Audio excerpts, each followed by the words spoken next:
All right, folks, how's it going? Welcome back to the channel. This is Jason, host of Fighting Words Financial. Let me know in the comments if you guys can hear me because I am using some new software here and I have no idea if it's working or not. So I'd be happy to hear from you guys. Once again, I'm open to any and all questions financially related. I would love to be able to hear from you guys. Let me know what you want to talk about. If I don't hear anything from you guys, I'm just going to start talking about what I want to talk about, which is not necessarily what you want to talk about. I do want to talk to you guys a little bit about how the electric vehicle race is viewed inside of the United States versus what's really happening in the world right now. And they're not exactly the same thing, right? Our perception of what's going on in China is probably wildly off if you're not really paying attention to what's going on. So having said that, I am going to do something that I've never done before because I didn't have the capability of doing it. I'm going to share my screen right here.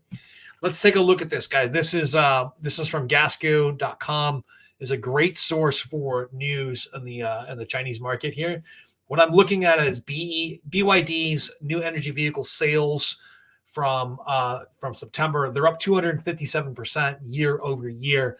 But folks, that's not even the whole story, right? So we get stuck a lot of times thinking that XPeng and NIO are the big story when it comes to electric vehicles in China. And I have to be honest with you guys, they're not the big story.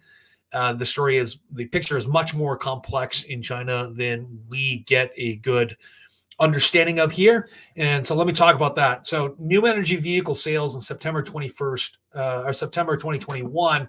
Basically, BYD sold 71,099 what they call new energy vehicles.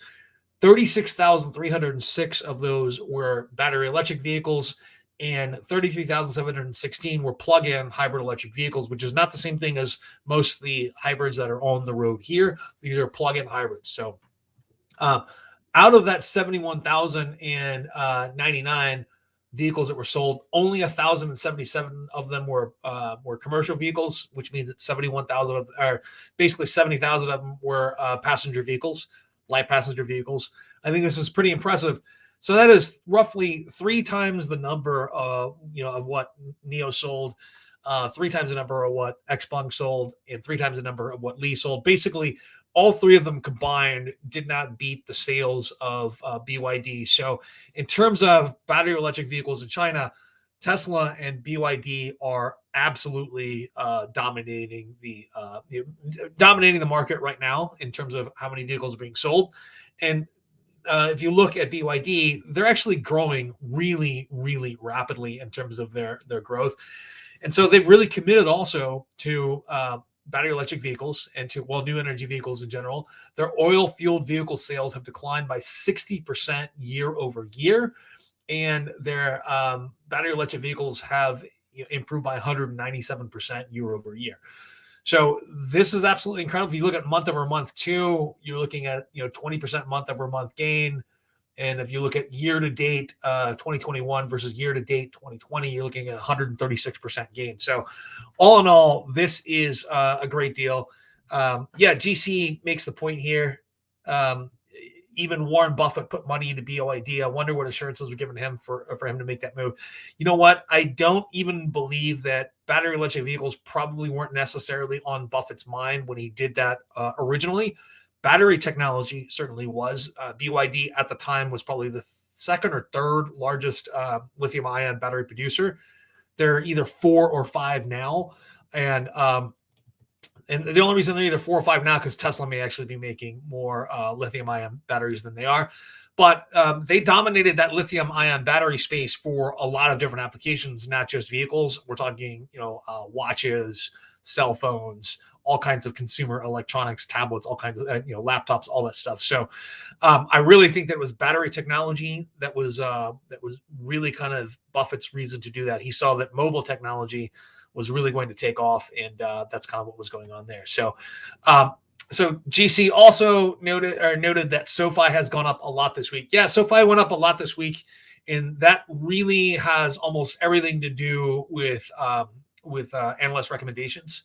So there were a couple of animals. There was it was actually Morgan Stanley decided to start coverage on SoFi They have a price target of about $25 per share, $25 per share even, which is a little bit over the average of other price targets. I think the average for other price targets is like $23.48 or something like that. Anyway, this is actually positive news for SoFi. You guys know I've been on the SoFi bandwagon for quite some time now. I'm actually just barely kind of getting my head back over the water here in terms of where I bought.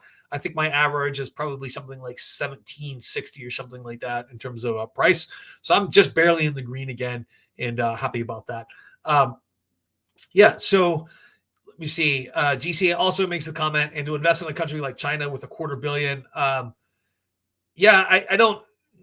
There's a lot going on in China right now that we can talk about, and I think the big danger with China right now is a danger of slapping on too many regulations too quickly.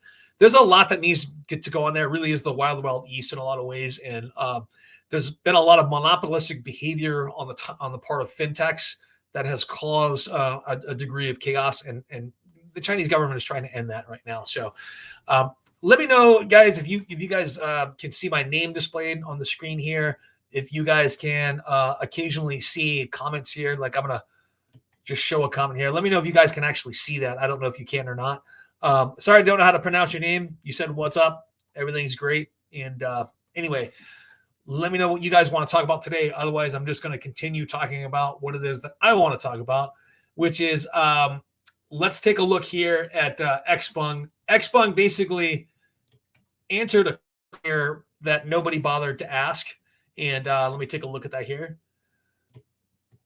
This is truly the Xpeng introduces a rideable robot unicorn. This is from a few weeks ago, basically September, almost a month ago, September 7th, 2021. Xpeng Robotics. And I think this is what's important about this is that they're demonstrating prowess in robotics here. Not necessarily that we have a rideable unicorn, which I think is kind of a ridiculous idea. But Xpeng Robotics basically come out with its first rideable size unicorn, which boasts various cutting edge technologies such as power modules, motion control, intelligent navigation, and human bot interaction. Right. This is essentially the answer, like I said, to a question that nobody bothered to ask, but it is demonstrating because what they really want to do is they're trying to try to break into industrial robot manufacture, which is something that Tesla wants to do also. But way back in December of 2020, it's either December of 2020 or January of 2021, Xpeng started a subsidiary for the production of industrial robots. So they announced this pretty much before Tesla did. This is kind of there was their ambition before that. So I think this is actually pretty impressive too. Not the robot unicorn. I think the idea is totally ridiculous, and I think that Xpeng does too. I think it's mostly just a publicity measure. Anyway, so one important thing to note about the market here is that China vehicle sales are actually down 19% year over year in September. And I think that is that's actually concerning. But one of the things that's actually gratifying about that number is that even though China vehicle sales are down almost 20% in that time frame, we're looking at sales of new energy vehicles increasing over that same time period. So I think that's pretty impressive. And so let me take this off of here. Anyway, just experimenting with some screen sharing, guys, with the new software. I haven't really done that before. I know I didn't give you folks a lot of advance warning in terms of when I'm going to be doing a live stream, but I think I'm going to start doing these pretty much every Wednesday from now on. Wednesday is one of the days where I don't do a ton of work in the afternoons. And I'm happy to answer any questions you folks might have on technology, stock market, anything like that. Anyway, see if you guys can fire away with the questions here. And I can't see anything. Hold on just a second here. Interesting. All right. So, okay. So GC asks, are you almost done with that Upstart video? I am not done with that Upstart video. Although when I'm looking at the valuation of Upstart versus the valuation of a SoFi or something like that, I'm having a little bit of difficulty comprehending how I think Upstart really benefited from that sort of September 2020 to February 2021 craze with technology, where basically anything technology related went up in that time period. And we're seeing a lot of these stocks. Not that Upstart will; they're a solid business and they have like actual revenues and an actual business model. But we're seeing other companies like Microvision kind of crash. We're seeing companies like Plug Power kind of crash. We're seeing companies what was the name of that 3D printer that I can't think of? That has the Dragonfly printer. I can't remember the name of it. Anyway, we're seeing a bunch of those stocks crash at this point because they were caught up in tech sort of mania in that time period, and a lot of them don't have a lot going on behind them. So one of the big companies right now that is once again starting to go up in value that I'm having a hard time understanding is Plug Power. So I've been following Plug Power now for quite some time. I've never invested with the company. There was always something that bothered me about the way they were doing business. That has not changed. I really believe that that Plug Power's moment really should have come, back in the 1970s or 80s. Of course, they didn't exist then. That was the moment for hydrogen powers, and when we saw our first oil crisis in the 1970s after the 1974 Yom Kippur War between, I think it was between Egypt, Israel, Syria, Jordan, and Israel. Anyway, that was a time really where we could have seen some progress made with a hydrogen economy at that point. We are beyond that point right now, even though there was a pretty big announcement that I think it's Great Wall Motors in China is opening up a factory in Inner Mongolia that's going to be able to produce 10,000 hydrogen-powered commercial trucks. So if we see sort of that hydrogen infrastructure being developed, China is actually a pretty good candidate to do that because they don't have any domestic oil supplies. They're completely 100% dependent on foreign oil supplies. What oil they do have, domestically is produced in minuscule amounts. So Alice says, "Hi, Jason. Always enjoy watching your videos. Thank you so much. Thank you so much, Alice." I haven't been making videos quite as frequently lately just because financial planning and tax season is just right around. So I'm actually super busy right now. Quite a bit busier than I was. So Plug received an Airbus partnership and an upgrade. Yeah, Plug received an Airbus partnership and an upgrade from some firm. I generally don't pay attention to upgrades, even when they come with stocks that I like in the case of SoFi. They got initiated, 3 companies initiated coverage of them in the last month or so. That's one of the reasons why their prices increased so much. But the reality is that Morgan Stanley's assessment of SoFi's business is actually, I think, spot on. They really are one of the most impressive growth stories in fintech going on right now, and it's all happening kind of under the radar. And they built this really loyal following, and so the contention of Morgan Stanley is that SoFi is about to get a shot in the arm here in terms of business because the moratorium on student loans is ending, and they think there's going to be a lot of refinancing of student loans. Now, it is true that that 83% of their business right now comes from their loan portfolio, but it's not just student loans. It also comes from personal loans, auto loans, mortgages, and that sort of thing. So that is true. But the real growth story is not going to be in the future. It's not going to be in their loan portfolio. It's going to be in their financial services portfolio, which means like SoFi Invest and all of the different sort of financial products that they offer, and loans apart from student loans. And it's also going to be in Galileo Technology Services. That is their fintech platform for fintechs. It literally provides a backbone for other companies to who wanted to design software to access basically the financial world. So that is, if you look at the investor deck that SoFi put out before they went public, the plan for them is to 5-6 years from now, be generating roughly a third of their income from, Galileo Financial Services or technology services, roughly a third from financial services, and a third from their loan portfolio. And that's sort of the future that I envision for them. So GC says, what do you think will separate the top cryptos from the rest in the next 10 years? It's going to be use cases. What is being built on their network? So one of the things that surprised me is that I did that poll earlier this week on which cryptos are going to possibly displace Ethereum. And it's not clear that any crypto is actually going to displace Ethereum at this point. It just isn't. They have some of that front runner mojo working for them. as well as they're constantly innovating with their network. They're working on decentralization. They're working on proof of stake, all of that stuff. But what is going to separate the top cryptos from the rest is how many people are developing for the network, which is why the fact that 37% of people who responded to that poll stated that they think that Cardano is going to replace Ethereum.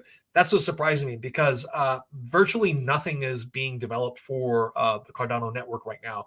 There's more. If you look at, especially in the growth of NFTs, if you look at Solana right now, I think NFTs are making the best case to say that the front runner for an Ethereum killer is probably going to be Solana at this point. I want it to be Algorand. Don't get me wrong, because I like Algorand's story. I like their founder.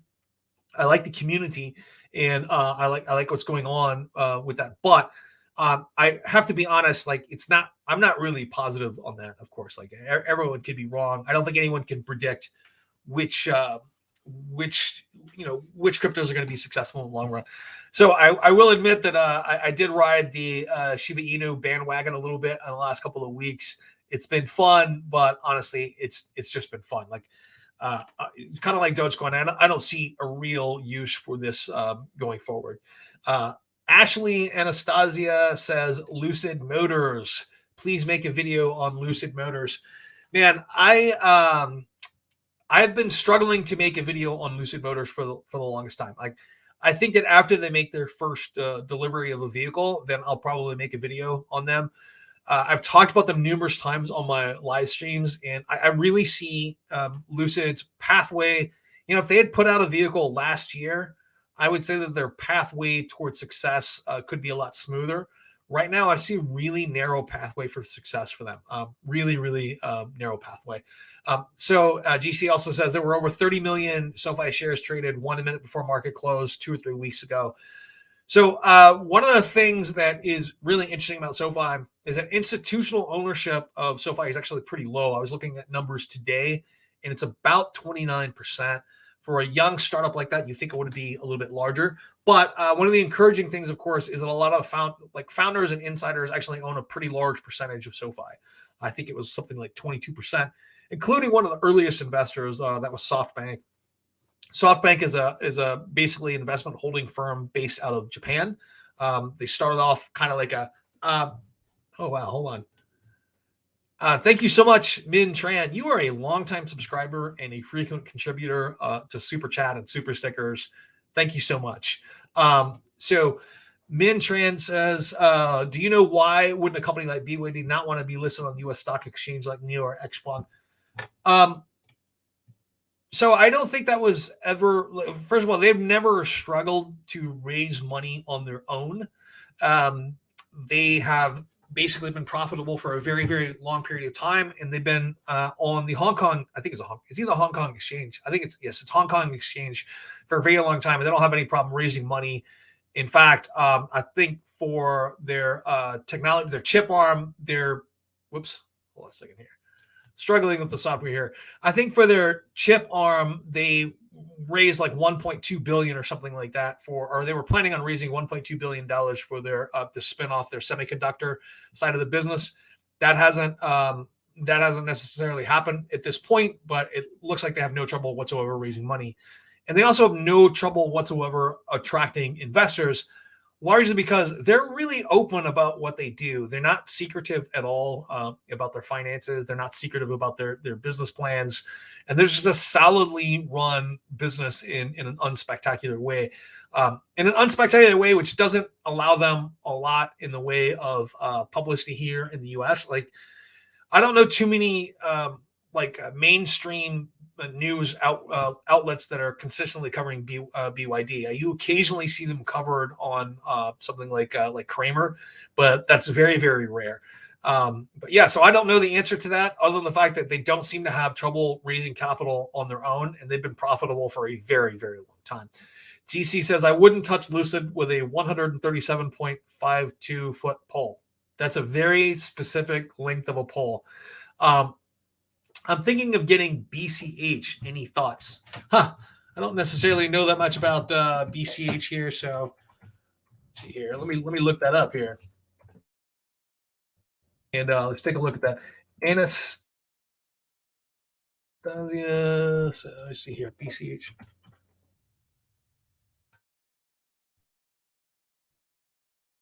Banco de Chile.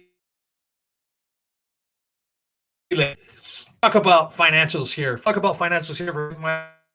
My stream might have been there for a second. I don't know if my internet connection was all that stable, but let's take a look here just for a second at Banco de Chile, and let's talk a little bit about number one here. Volume is on this is very, very low. There's only 100,000 or so shares traded per day, which means that we're not really getting a great picture of how much is going on there. They are paying a dividend here. Earnings per share, $1.80. So PDE is pretty good. Okay, so in terms of just a first glance, numbers aren't necessarily terrible here. We're looking at a market cap of 8.43 billion, beta of only 0.41, which means it's roughly 41% as volatile as the market itself. Price to earnings ratio is well within range for, I mean, is really, really low for financials. Of course, anything that is in any sort of foreign bank is going to be traded at a discount compared to an American or European counterpart. And it does pay a dividend of 3.43%. So take a look here at earnings. Trillion, that's in, okay. And recommendations. So, yeah. So let's talk about financials in general here just for a moment. We are probably going into an era where we see rising interest rates. Financials tend to do extremely well in an era of rising interest rates. However, I don't know if Banco de Chile does a lot of business outside of Chile itself, but I would assume, based on what I know of Latin American interest rates, that they're already higher than they are here in the US, and there's already a greater spread between what they're paying for deposits and what you get for loans. Now, they actually tend to have, and I've actually I've looked at this company before, they actually tend to have pretty strict requirements when it comes to lending, and they can't find enough quality borrowers to meet all of their stringent requirements to loan out as much money as they like. So, so I don't know exactly what I think about this stock, but I do think one thing, that we are going to go through an era where financials are probably going to outperform. We see here, AST's market cap is, let me see here. Ashley Anastasia says, how do you feel about ASTS? Let's take a look at them too. Space Mobile Inc.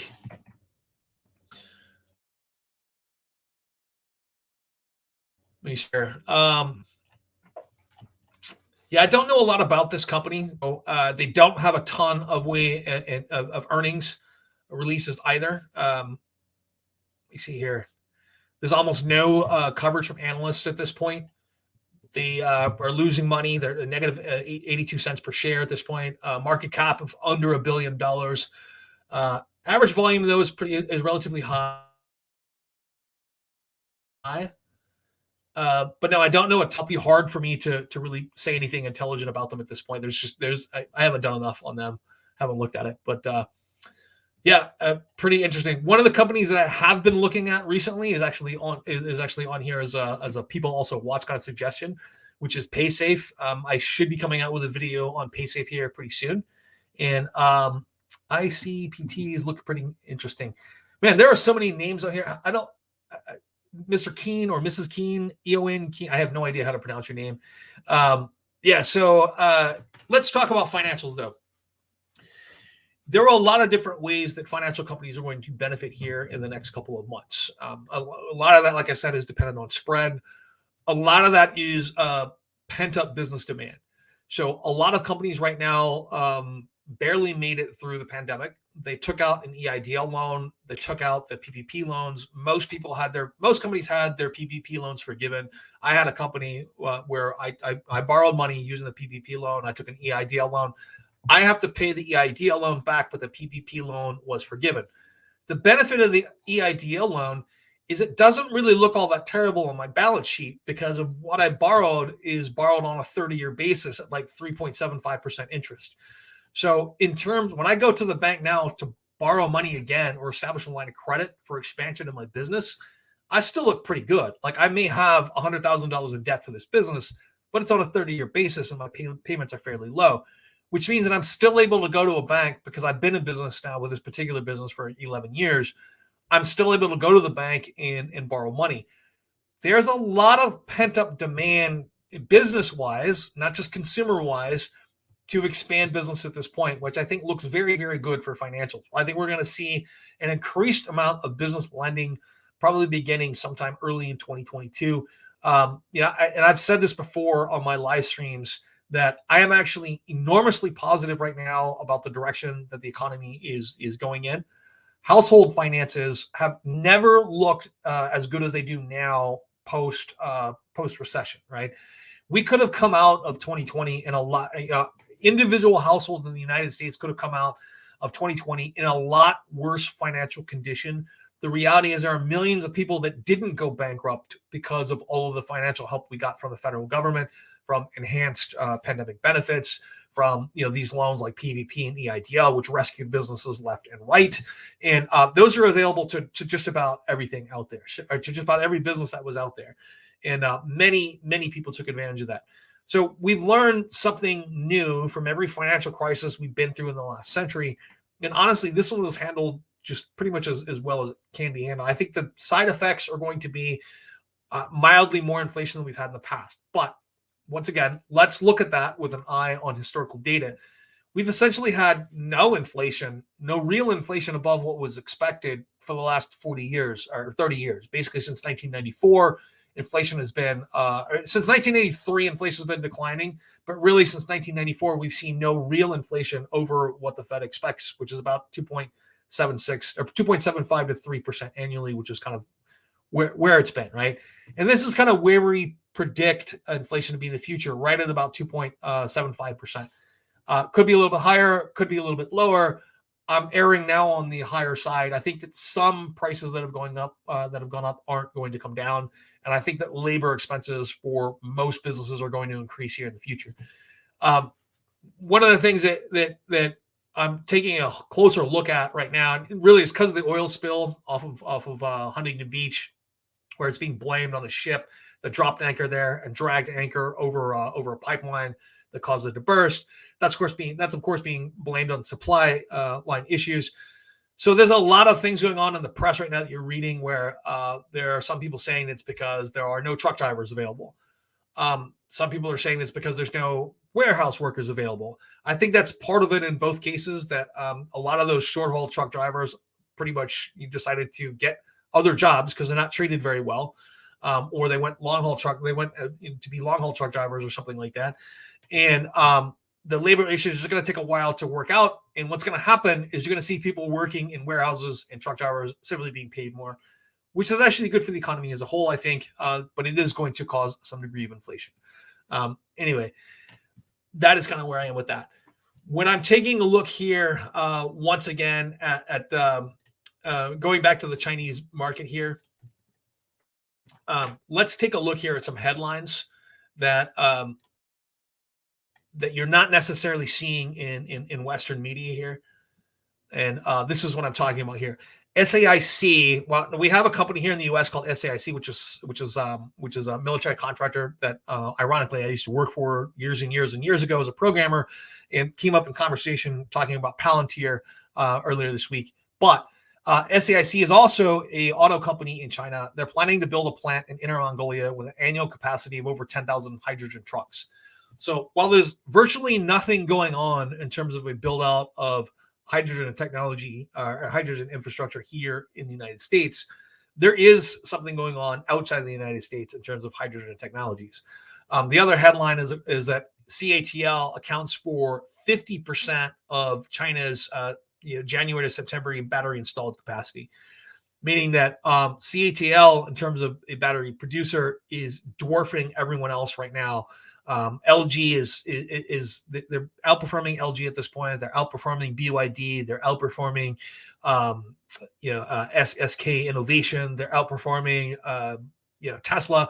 All kinds of people right now, and they seem to be on an unstoppable rise, and they're going to absolutely dominate battery making here in the future. They already do to a degree. CATL subsidiary to build a battery cathode material production base in Yinchang, which is once again another piece of that infrastructure puzzle to support all of the the lithium-ion batteries that we're going to need at this point. The other big headline is that Tesla sells 56,000 Chinese-made vehicles in September. So not all of these vehicles stayed in China. A lot of them were exported to Europe, right? A lot of those, interestingly, had the lithium iron phosphate battery exported to Europe too, which I think was pretty interesting. Okay, so the big headline that I think is being missed here is that despite Evergrande's problems, Evergrande Auto, which is the NEV firm of the giant property company China Evergrande Group. Now, granted, these are wholly owned subsidiaries, but they're healthy and supposedly healthy in their own right. They did manage to register a bunch of capital. If you look, Evergrande's Shanghai NEV research unit records a surge in registered capital. They're still planning to have their first mass-produced model roll off the assembly line in 2022, which I think is ambitious. Ambitious, let's put it that way, right? So the other big news here going on with BYD, let's take a look at BYD here. Yeah, let me see here. Hold on just a second. And yeah, BYD sales zoom. The song hits 2,000 numbers. This is what I'm really looking at here, which is BYD's Dolphin. So the Dolphin has already sold 10,000 units, and it's only been a month or so since. They're talking sales, not deliveries here. But they have already sold 10,000 units, and it's only been a couple of months since their launch. So I think that's absolutely amazing as well. Yeah. So there's a lot going on in that China market that you and I don't necessarily see every day unless we're looking outside of our normal space here. Yeah. But anyway, so you guys feel free to ask me questions here. I'm getting a lot. I have a lot of views on right now, but not getting as many questions as I normally do. I'd be happy to answer any questions or try to answer questions that you guys might have. All right. But yeah, so one of the other headlines on that was pretty interesting is, I don't know if you guys know this or not, but NIO has a partnership with a company called GAC, they're producing EVs under another brand, and they're looking at getting their second model out in the beginning of 2022, meaning their second vehicle model. Yeah, pretty interesting. NIO also has, at the end of September, they had 517 battery swap stations in operation in China. And we all heard the news about NIO expanding into Norway as well. And it looks like they're also putting in some of the first battery swap stations in Norway here pretty soon. So pretty interesting things that are going on in China at this point, right? So I think one of the most interesting things that is going on there is that that General Motors in China has a partnership with this company called WEBULL. And WEBULL sales are actually growing. GM sales have slowed down quite a bit in China, but that was the WEBULL Mini, which is, they have a $4,000 electric car that has a range of about 80 miles, and it really is like a 2-seater car with a small back area for putting groceries in there. But that actually has been selling like hotcakes for the longest time, and it's one of those vehicles that could probably never be successful outside of China. It's a very specific Chinese-made vehicle, but I'm actually surprised that GM went in with a partnership kind of like this. It's very, very surprising in my case. So, Chris Peck says, what is your view on EXPI? Let's take a look at that here. EXPI.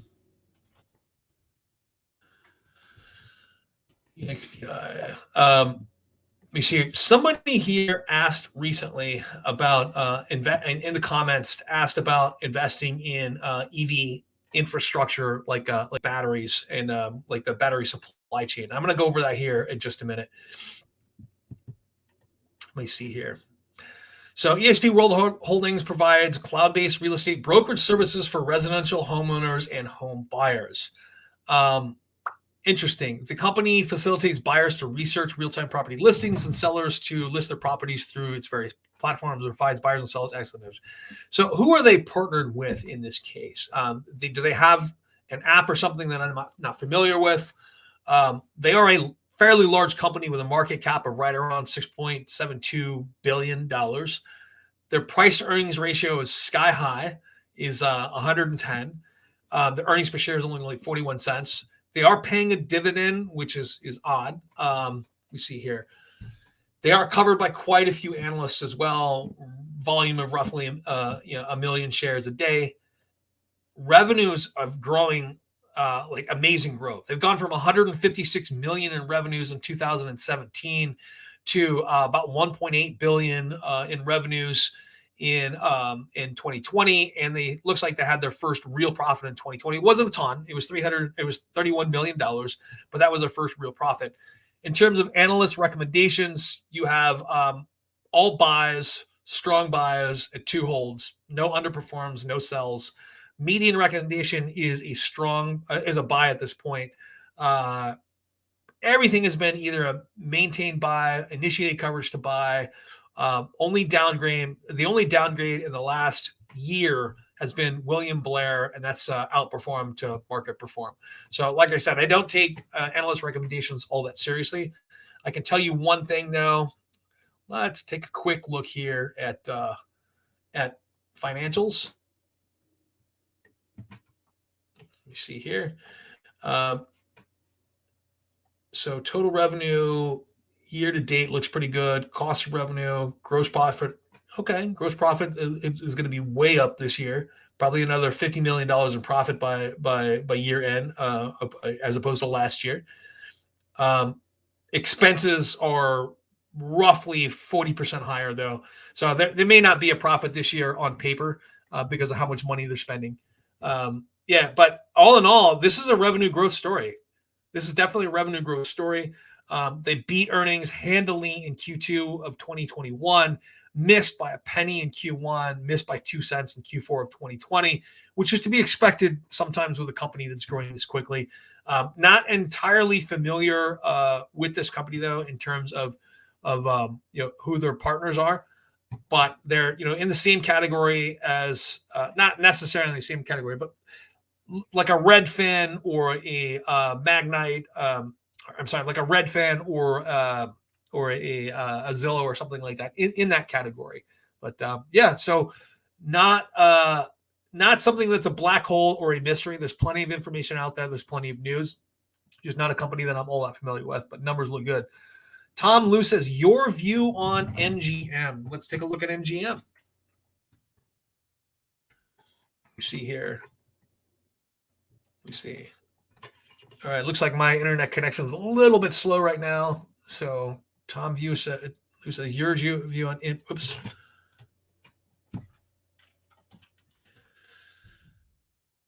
See, MGM Resorts International. Okay. For a second, I thought you might be talking about like the film studios MGM, the Metro Goldwyn Mayer. I was like, okay. So I'll be honest with you, I have a little bit of a bias against sort of like luxury resort type of investing. And so I may come across as a little bit negative in this case. And of course, because of 2020, numbers are going to look pretty negative here. So this company already earnings per share is at negative, $2.56. So their beta is really, really high. It's like they're basically at beta of 240, which means they're 240% more volatile than than the stock market. The market cap this is a very large company with market cap of $23 billion.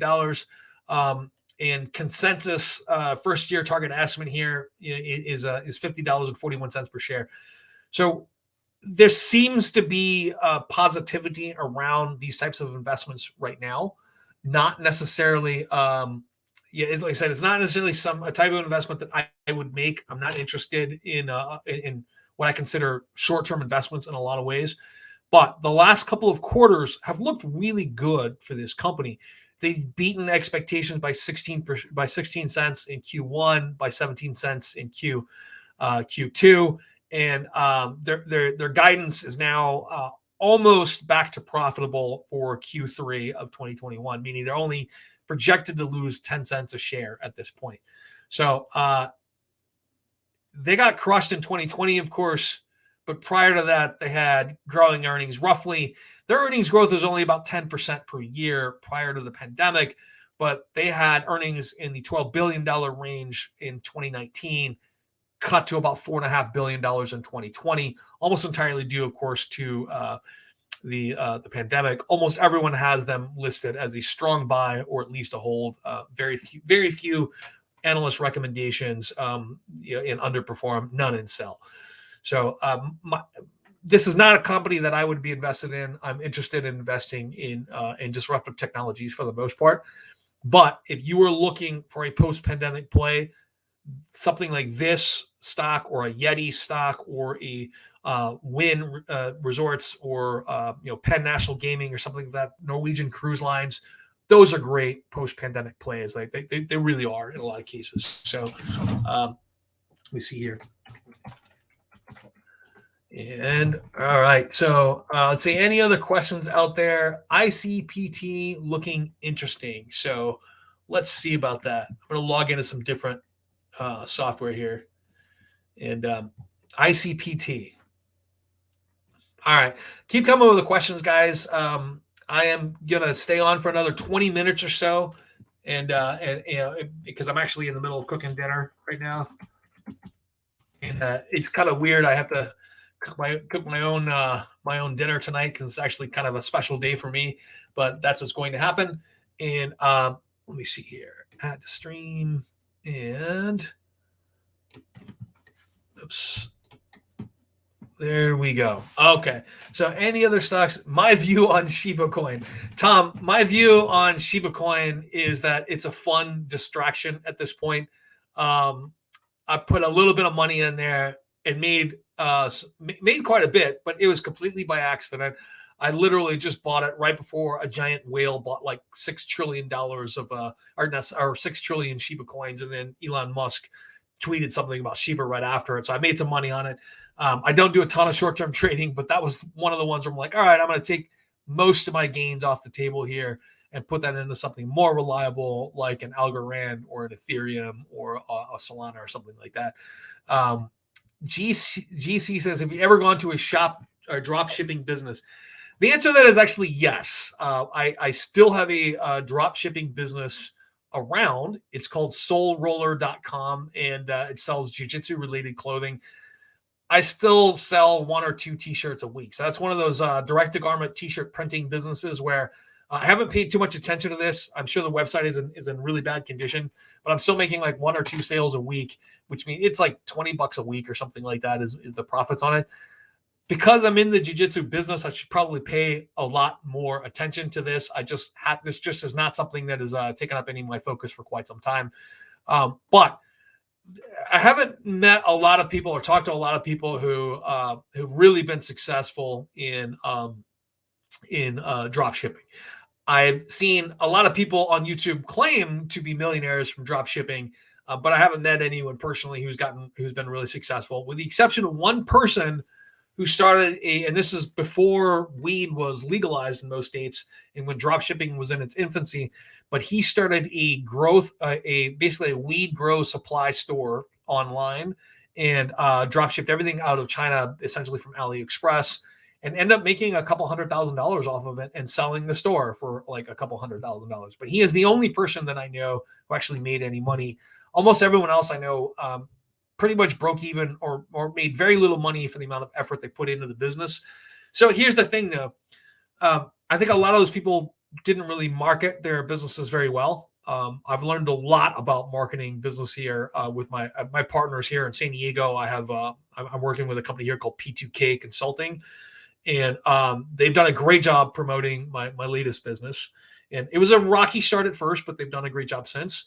And so I've learned a lot about that, and I would do things a little bit differently with my own drop shipping business. And I think a lot of these people who go out and start drop shipping businesses, they have no idea how to actually promote the business. They think that if you just put something on Shopify, that people will come kind of like, Field of Dreams. If you build it, they will come. Yeah, that's not going to happen. You have to drive people to that. So I've been working on a couple of different strategies right now with people I know in this business to drive business to my drop shipping business, but I'm never going to concentrate a ton of time on that. The market that it's aimed at is actually relatively small. But I think that there's possibly some opportunity there. The great thing about this is it requires almost no investment in anything but time. It's usually a couple $100 in different software to do designs, a couple hundred. You can hire freelancers to do most of the work for you now, and you can do a lot of that on a risk-free basis, running Facebook ads, running Instagram ads, doing targeted Google ads. And you can fail at a lot of those businesses, and it doesn't cost you very much, and you can move on to the next idea. So I think that it's something worth exploring, just because I was not really successful at it. And I know a lot of people that weren't really successful at it. I do think that there is still some opportunity there. So Investing 101, you are a frequent, Investing 101, I've never looked at your channel. The name of your username there suggests that you should have a YouTube channel yourself. And I'm going to take a look and see if you have a YouTube channel at some point. But how do I make $1 million gambling options? So the first thing you have to realize about trading options is that roughly 80% of options expire unexercised. So that is literally the key to learning how you make money in options. So how do you make money in options? If 80% of them expire unexercised, you should be the one selling options, right? So and I'm going to make a video one of these days on, basically on a way to generate income off of your portfolio using covered calls, and doing it in a way that's relatively risk-free. Of course, every strategy has risk. Call risk is your number one risk in there, is that your stocks that you're selling, covered calls on, are going to be called away. But yeah, I am going to make a video on that one of these days. But most people actually lose money on options. That's just a fact of the matter. Now, most people buying options, I don't know if you guys know anything about what what options were originally created for, but most people buying options are doing it to protect the value of what they have, not necessarily to make money. And most of the buying and selling is done on an institutional basis. So I've never met anyone who got rich by gambling on options. Not a single person. I've met a lot of rich people because of the nature of the business I'm in. Not a single one of them ever got rich gambling on options. But a lot of them saved their bacon by buying options, right? A lot of them did. And a lot of them generated a pretty comfortable living selling options on a portfolio that they already built, right? So let's see here. Hide that. GC says, any tips on getting started in e-commerce? I don't want to become one of those channels. I have actually done quite a bit in e-commerce, and even with my jiu-jitsu academy that I just started, this is the first one that I opened where you can actually sign up online, and sign up online before you ever come into the academy and all that. And that's actually worked. We had our first couple of signups, and so that's an idea that's relatively new. But I think you guys know that I was a software developer before for the financial industry, so I worked on the back end of a lot of e-commerce. But the main thing about e-commerce is, like I said, is your barrier to entry is really, really low, especially now with Shopify, with drop shipping, and you can fail at a lot of ideas and be successful with one of them. So, see, FC says, any thoughts on insurtech like Lemonade stock? Yeah. So, here's the thing about Lemonade, and the insurance industry is something that everyone who's licensed understands fairly well, right? So most people who are involved in the financial industry have like a Series 7 license, or they have a Series 6, and then they're generally have an insurance license, and they sell, they're licensed to sell annuities, they're licensed to sell life insurance, they're licensed to sell property and casualty insurance, or whatever. So you get to know the people who are good at what they do, at least get to know the insurance industry really well. Part of the thing that confused me about Lemonade's pitch was how much their underwriting is going to depend on AI, and how that was supposed to remove a lot of the cost out of the equation and make the cost of insurance for them that much cheaper. So I never published a video on this because I wasn't exactly sure about what was going to happen with Lemonade, but I did post an article and sort of a short analysis in my Patreon group about Lemonade, I think back in February, where I talked about some of the benefits of Lemonade and some of the doubts that I had about them going forward. As it turns out, there's a lot less AI in the AI part of that equation that we thought of, right? So, so that was one of the things that actually concerned me, is that how is AI really fitting into their model? How is it really going to benefit? How is it really going to lower the cost of insurance? And I wasn't able to come to a satisfactory conclusion on that. So that's a company that I looked at when it was really expensive, like $140 a share or something like that, and passed on it at that time. I don't know how much it's worth now, but let's take a look at that right now. Lemonade. Actually, let me share my screen here. So we're looking at Lemonade Inc. here at let's see, roughly 85. So it's down pretty far, $72 a share roughly today. Pretty far from where I was looking at that. And it's not surprising in a lot of ways. Like I said, I was unconvinced at a few things that were going on there. So let's look at the financial analysis here. And if you guys aren't familiar with this website, this is Koifen. You can sign up for a membership or your own user account. It's free to use, as far as I know. Like, I don't see how they're making any money. I've been using it for free for a while.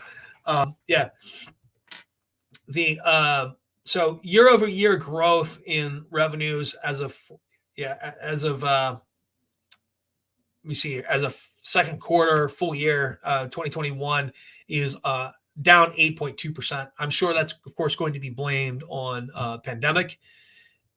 Going back, it's only up 11.15% for first quarter of 2021. Gross profit, we're seeing a slight improvement over time here in terms of gross profit. That's actually encouraging. Earnings before interest, taxes, depreciation, amortization. We're seeing an increase in loss here, which is discouraging. And in terms of net income or a net income margin as well, not a ton of change here. Actually, we're seeing an increased loss here. Okay. So diluted earnings per share, that is an improving picture, which is nice. Okay. So yeah, that is an improving picture. It just hasn't improved that much in 2021, but it has improved over 2019. So just a quick look here at key financials there. I'm still kind of neutral on Lemonade. I'll be honest with you. I need to see a little bit more in the way of earnings growth.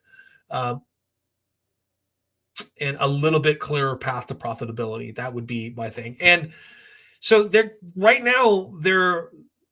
following that sort of like disruptive technology playbook, where they are taking a part of the insurance market and where they're making most of the money right now, which is renters insurance, which is completely ignored by the larger insurance companies, and is also kind of expensive. It's renters insurance. Let's be very clear. It's actually pretty cheap. You can cover all of your belongings as a renter, sometimes for under $30 a month, even if you live in like a really high crime area.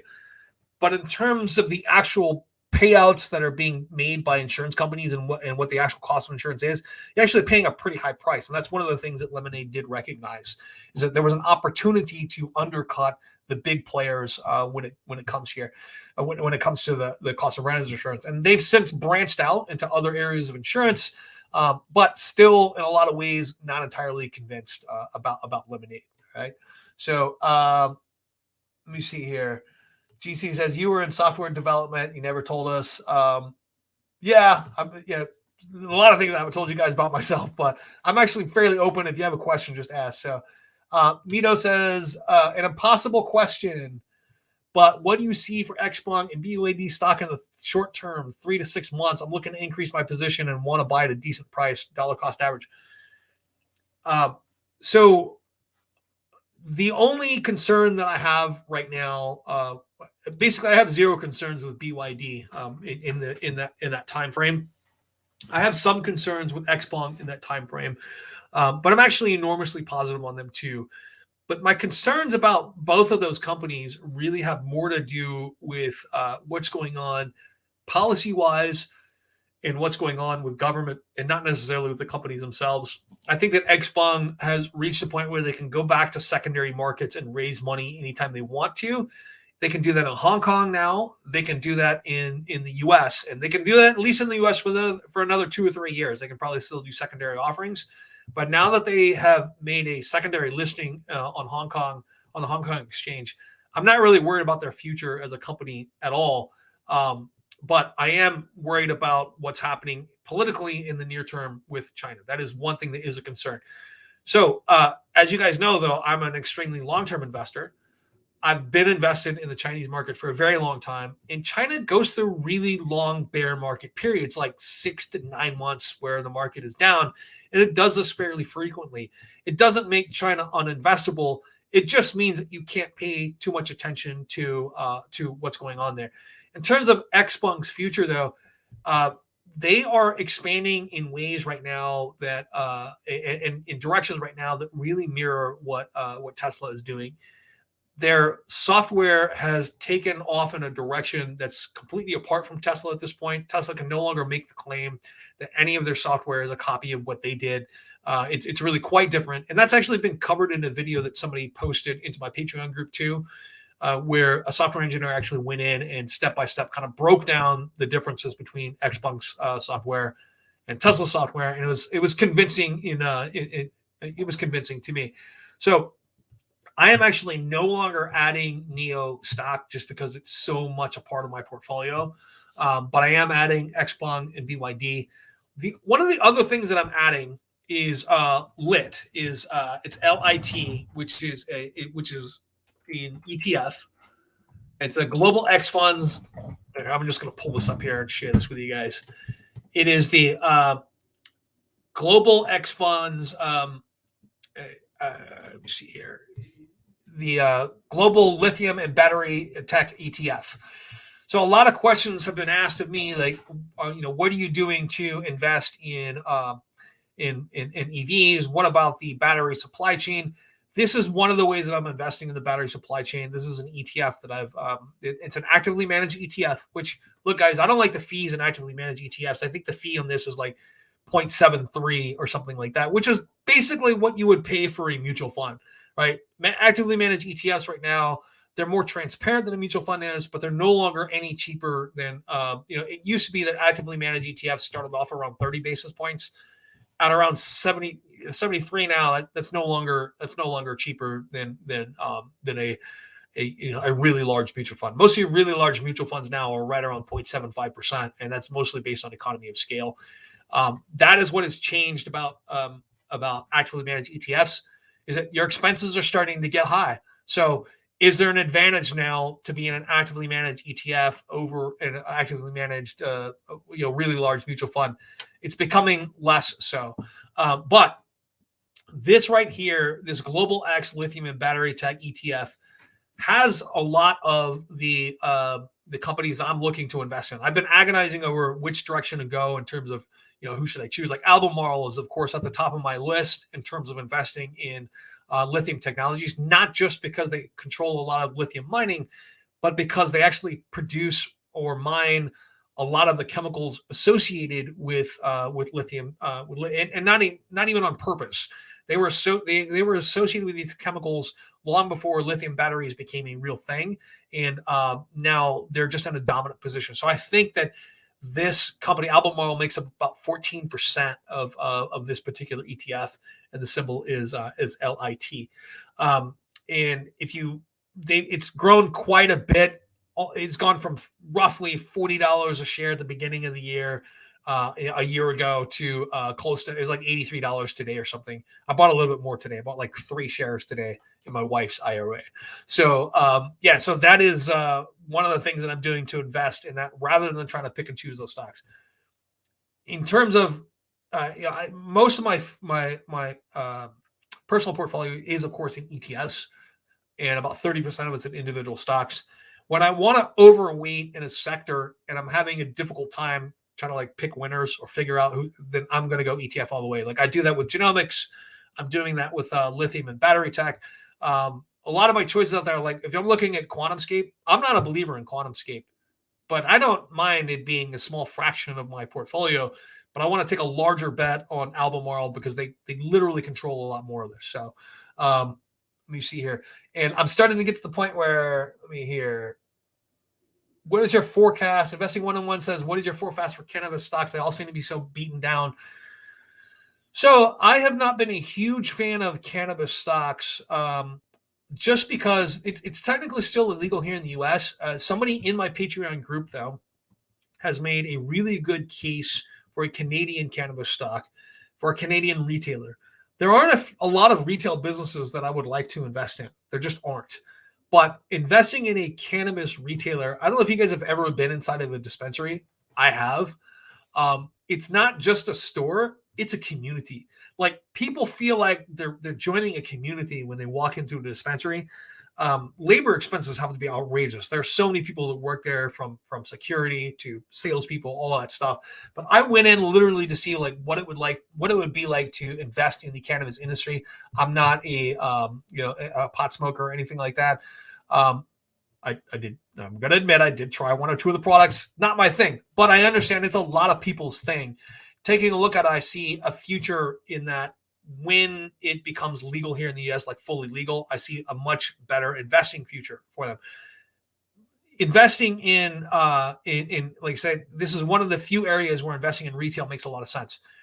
The production portion of cannabis stocks is very capital intensive. And I thought that the production methods would change quite a bit more once it became legalized, meaning that it wouldn't be so much hydroponics, there wouldn't be so much lighting involved. You'd be seeing things growing outdoors in greenhouses, that sort of thing. As it turns out, all of that is still really, really expensive when it comes to growing the high quality product. And so the capital outlay and the risk is really, really high. And the fact that you don't have access to the traditional financial system in a lot of ways, like you can't take credit card payments. You can take debit card payments. You can take cash. A lot of that cash, of course, is disappearing. It's disappearing for these businesses. So, yeah, I'm a little bit concerned until once that is legalized. I do think that investing in some of these Canadian companies might actually be a better idea. Let me see here. And GC says, what stack did you use? I assume that you're still talking about my programming days, and terminology has changed quite a bit since then. But I was mostly a C programmer back in the day. So this is even before it was. I started at the advent of object-oriented programming, say like 2001, 2002. I was working for a financial company already. They offered me the chance to get licensed and start talking about technology investing, and that's when I kind of moved into finance after that. So, yeah, I'd be happy to have a conversation with you about that offline, GC. Let me see here. How does Lightning Network get rolled out make you feel about Algorand? Are you concerned about Algo's centralization of relay nodes and possible issues of scaling with participant nodes? So, has happens. That's an interesting name. So that is a concern. So one of the big complaints that I've had about Bitcoin's network is that they're limited to 7 transactions per second or so. And there's all kinds of other networks that are capable of thousands of transactions at a time. It looks like Bitcoin's Lightning Network being rolled out is going to change that. It does cause me some concern. So Bitcoin has pretty much solidified the idea that they are going to be the cryptocurrency store of value. Now, I mentioned this in the comments before the live stream that I mentioned this before in the comments before I got on the live stream that I used to investigate because I told you guys I worked as a programmer, worked in the financial industry, started working for a company that did financial investigations at some point. And we investigated something called the Hawala network, which was a transfer of value apart from traditional financial systems. So when we did the investigations, we were looking at, of course, like known relatives of these people who are transferring money, similar transactions that were going on in their accounts to dollar amounts that we knew that were being transferred from the United States to the Middle East or to the Middle East to the United States. Anyway, so there's a whole underlying system of transfer of value out there that is entirely apart from the traditional financial networks already. It's decentralized, it is scalable, and it's used in terrorism, and it's used in criminality, and it's actually just used by people who aren't criminals, who don't want to be a part or don't trust the traditional financial system. So the idea of cryptocurrency, once you have that in mind, doesn't necessarily become far-fetched, that there could be something out there that's technology-based that could replace that. We already have something right now that's socially based, that is, the Hawala system has been around for at least 1,000 years. It originated on the Silk Road as a way to say, hey, I'm writing a letter to my cousin in Samarkand. You need to give this merchant 1,000 gold pieces because his cousin gave me 1,100 gold pieces. You're taking your commission out of there. The idea that we have that transfer of value outside of that system is not far-fetched at all. And I think that cryptocurrency, because of that, has a real future. I do think that most cryptocurrencies are probably going to end up failing, and we're going to see only a few winners, just a very few winners. So, Has Happened says, in case you missed it, my Dutch Brothers question still asking me to check it out. You know what? I just checked it out. And as soon as you mentioned Dutch Brothers, I realized that there actually are locations and places I'm going to travel here in the near future. So I am going to be taking a look at them a little bit more closely. But it is not a company that I know about at all until you mention it. Mito says, my battery play so far is single-handedly in BYD and Tesla, which I plan to keep buying both. Hey, not a bad way to go, especially because Tesla right now, Tesla probably doesn't see an avenue to sell their own batteries to other manufacturers, vehicle manufacturers right now. In the future, that might happen when we see lithium supply ironed out, when we see cathode chemistries that don't have nickel or cobalt or manganese become more prevalent. I do see that that Tesla will probably be selling that battery to other manufacturers. BYD's plan with the Blade battery has always been to power their own vehicles as well as sell that battery to other people. That's the whole point of designing it and producing it the way they did. So I think that's actually a good play. If there was a way outside of buying on the Hong Kong exchange to own CATL, I would do that too. Basically, everyone, if you own any sort of global mutual fund or ETF, you own CATL anyway. Every institutional investor out there has a part of them. So, Canadian stocks should be focused on gold explorations like GBR and MFG. I'm not exactly sure what you mean by Canadian stocks should be focused gold explorations. So now is not necessarily the time that I would be buying like small cap gold exploration companies. Now is definitely not that time. And okay. Tom Lu says GBR is about to be taken out. Okay. So Investing 101 says, I've spent a lot of time digging and I've found a ton of great undervalued Canadian cannabis stocks. I would be happy for you to share those Canadian stocks at some point. That would be great. So, and GC says, did you go to college for a tech degree? So I went to college for my first degree in computer science, got hired out of college and did not finish that. And ended up working in finance in computers for a number of years, and went back years later and got a degree in archaeology a degree in anthropological archaeology from UCSD. So at that point, I was done being a programmer. I still involved in technology very much, but had no need to go back and finish my computer science degree. Did finish my degree in archaeology, which is what I wanted to do from the time I was a little kid.